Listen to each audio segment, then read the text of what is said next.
When I was president of the CBI for 2020, 2022, for 2 years, I dealt a lot with Keir Starmer and Rachel Reeves. And they were, they are very well-intentioned, well-meaning, capable individuals. They were very clear in saying we want to be business friendly, we want to support business, we want to support entrepreneurship, we want to grow the economy. However, since they've come into office, the measures they've taken since July, I'm afraid, are anything but enabling growth. In fact, they're all anti-growth measures. So I don't know who's advising the government. We as a business community feel very let down. We feel we're not being listened to. You start off by, they've upset just about everyone. The first you upset pensioners with the fuel subsidy, if you remember.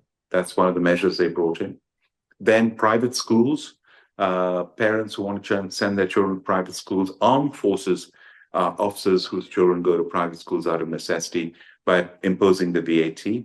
Now we've done the workings. They're actually going to lose money, not make extra money by imposing VAT on private schools because of the burden it's going to place on the state school sector and the children that they will lose, let alone the 28,000 boarders that come from abroad who come to boarding schools in the UK, and most of whom go on to UK universities. So the universities lose out from those international students as well. And then you have the budget, and with the £40 billion of tax, the £25 billion of national insurance, employers' national insurance increasing, so you're upsetting employers. Employees will lose out as well because the CBI have done many surveys that show that employers are now going to cut back. They're not going to invest as much.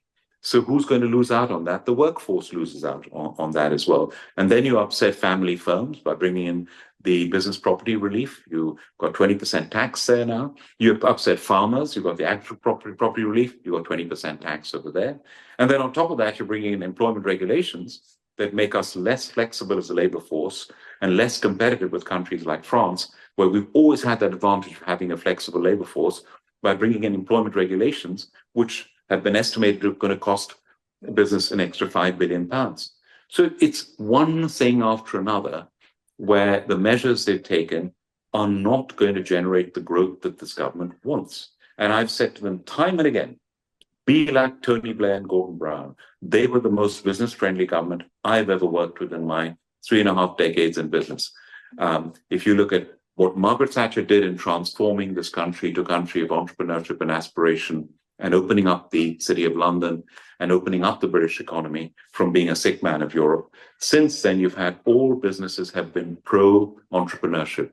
But the most business-friendly has been Tony Blair, Gordon Brown, where we had a 40% top rate of income tax until right at the end when Gordon Brown put it up. But for the majority of that government, it was 40%, 18% capital gains tax. Today it's 24%.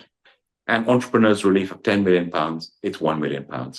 So they were the most business-friendly government. And I said, be like them. They've got a huge majority, 170-seat majority.